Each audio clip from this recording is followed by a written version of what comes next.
आजको यो भिडियो सब्सिडाइरी बुक्सको बारेमा हो। सब्सिडाइरी बुक्स भनेको पनि जर्नल एन्ट्री जस्तै हो। यो चाहिँ खासमा चाहिँ उस्तै प्रकृति भएका कारोबारहरूलाई चाहिँ जो चाहिँ बारम्बार दोहोरिरहन्छ ती कारोबारहरूलाई चाहिँ रेकर्ड गर्नलाई बनाइएको बुक्सहरू हुन्छ। सब्सिडाइरी बुक्स पनि विभिन्न प्रकारका हुन्छन्। हामीले डिभाइड गर्नुपर्दा चाहिँ दुई प्रकारमा चाहिँ मेन डिभिजन चाहिँ दुई प्रकारको हुन्छ।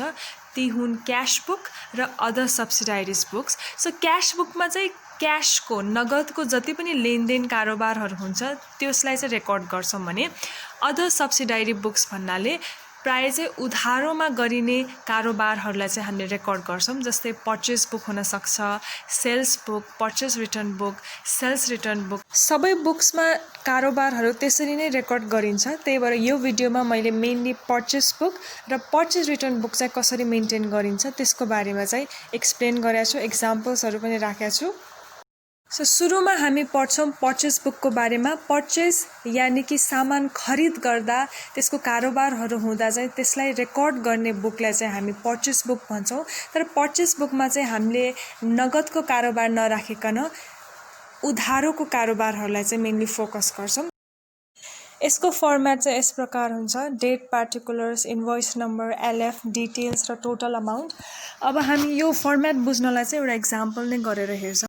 सो एउटा इक्जाम्पलको थ्रुबाट यसलाई बुझ्ने कोसिस गरौँ। सो हामीलाई एउटा इक्जाम्पल छ: the following purchase transaction of a stationery house are provided. एउटा स्टेसनरी पसलको ट्रान्ज्याक्सनहरू दिएको छ। अश्विन 1 मा purchase from ABC books 15 dozens of books at the rate ₹250 per dozen. Per डजनको 250 दरले हामीले 15वटा डजन अफ बुक्स ल्याएका छौँ।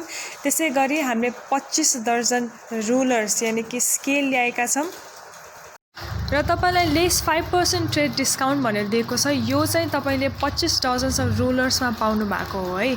त्यसै गरी यदि तपाईलाई लेस ट्रेड पर्सेन्ट 5% भनेर यदि ब्र्याकेटमा दिएको छ भने चाहिँ जस्तै तलको एक्जाम्पल्समा हेर्नु, अश्विन 5 मा चाहिँ ब्र्याकेटमा दिएको छ। यसको मतलब तपाईले दुवै सामानलाई चाहिँ डिस्काउन्ट पाउनु भएको, यानि कि मार्करलाई पनि पाउनु भएको हो र रजिस्टरलाई पनि पाउनु भएको हो। तर यदि लेस 5% डिस्काउन्ट भनेर सँगै जोडिएर आएको छ र ब्र्याकेटमा आएको छैन भने चाहिँ त्यो चाहिँ मात्र एउटा सामानलाई पाएको हो भने चाहिँ बुझ्दा हुन्छ। अब यसको सल्युसन हेर्नुस् त। Date, particulars, invoice number, LF, details र टोटल छ। सो डेटमा चाहिँ हामीले अश्विन 1 र अश्विन 5 डेट राख्यौँ। पार्टिकुलर्समा जे कारोबार भएको छ त्यसलाई राख्यौँ र डिटेल्समा चाहिँ यदि डिस्काउन्ट छ भने डिटेल्सको कलममा राख्ने, डिस्काउन्ट छैन भने डाइरेक्ट टोटलमा लेख्दा हुन्छ। जस्तै 15 डजन्स अफ बुक्सलाई डिस्काउन्ट थिएन, त्यही भएर 15 डजन्स अफ बुक्स इन्टु 250 गरेर 3750 हामीले टोटलमा हालिदियौँ। तर 25 डजन्स अफ रुलरमा 5% डिस्काउन्ट थियो, त्यही भएर 25 डजन इन्टु 10 इन्टु 12 किनभने ₹10 पर पिस भनेको छ है। हामीले चाहिँ डजनमा सामान किनेको छौँ र यहाँ पिस आइरहेको छ, त्यही भएर हामीले हिसाब चाहिँ यसरी गरेका छौँ। एक डजनमा 12 पिस हुन्छ। सामान हामीले 25 डजन अफ रुलर किनेको छौँ र एउटा रुलरको 10 हो। एउटा डजनको 10 होइन कि एउटा रुलरको 10 हो। त्यही भएर सुरुमा हामीले 25 लाई 12 ले मल्टिप्लाई गऱ्यौँ किनभने एक डजनमा 12 पिस हुन्छ र सबैलाई हामीले फेरि 10 ले मल्टिप्लाई गऱ्यौँ, यानि कि 3000 रुपियाँ चाहिँ पर्दो रहेछ। र सो रकमलाई चाहिँ हामीले त्यही हाल्यौँ र त्यसमा चाहिँ अब 5% डिस्काउन्ट दिने भनेको छ। त्यही भएर 3000 को 5% डिस्काउन्ट भनेको 150 हुन्छ। 3000 मा 150 घटाएर हामीले 2850 चाहिँ टोटलको कलममा राख्यौँ।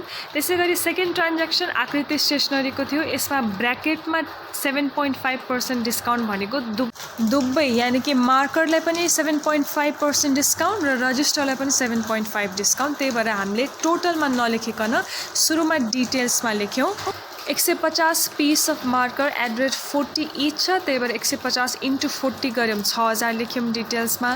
त्यसपछि 12 डजन्स अफ रजिस्टर्स ₹25 छ।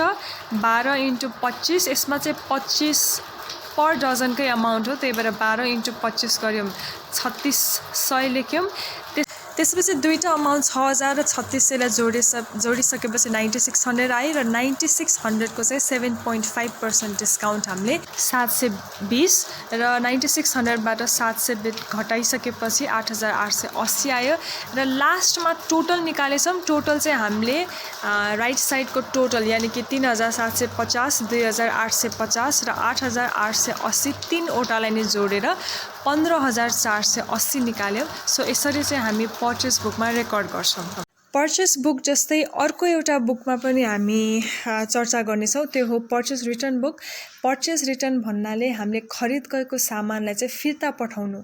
कहिलेकाहीँ खरिद गरेको सामान चाहिँ हामीले ड्यामेज भएको कारणले पनि फिर्ता पठाउँछौँ र अन्य पनि कारणहरू हुन्छन्। अब पर्चेस रिटर्न बुकलाई चाहिँ कसरी रेकर्ड गर्छौँ त्यो चाहिँ हेरौँ। सो इक्जाम्पलको लागि चाहिँ मैले 3वटा डेट जनवरी 1, 5 र 20 मा लिएको छु।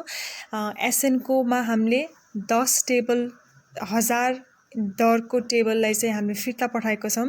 त्यसै गरी जनवरी 5 मा वाइएनको कम्पनीबाट लिएको चेयर्सहरूमध्ये 10वटा चेयर हामीले फेरि फिर्ता पठाएको छौँ, जसमा चाहिँ हामीले 10% डिस्काउन्ट पनि पाएका छौँ।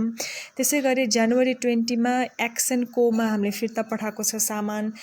त्यहाँ चाहिँ हामीले 10 बेन्चेस @750 चाहिँ फिर्ता पठाएको छ। अब त्यसलाई चाहिँ कसरी रेकर्ड गर्ने भन्दाखेरि स्क्रिनमा हेर्न सक्नुहुन्छ। एकदम सिम्पल पर्चेस बुकमा जस्तो गर्थ्यौँ त्यस्तै हो। यसमा डिस्काउन्ट भएको कलमलाई चाहिँ हामीले डिटेल्समा हाल्छौँ। डिस्काउन्ट छैन भने चाहिँ डाइरेक्ट टोटलमै जान्छ। यसमा जनवरी 5 मा मात्र डिस्काउन्ट छ, हेर्न सक्नुहुन्छ, lace 10% trade discount. So 10 chairs @500 each, 10 × 500 गरेर 5000 भयो, जसमा हामीले 10% डिस्काउन्ट पाएका थियौँ र 5000 को 10% डिस्काउन्ट भनेको 500 हुन्छ र 5000 मा हामीले 500 घटाएर 4500 चाहिँ टोटलमा हालेका छौँ। र लास्टको 22000 चाहिँ हामीले टोटल सेक्सनमा जति पनि अमाउन्ट छ, माथिको 10000, 4500, 7500 त्यो 3वटा जोडेर चाहिँ 22000 चाहिँ हाम्रो टोटल पर्चेस रिटर्न भएको थियो।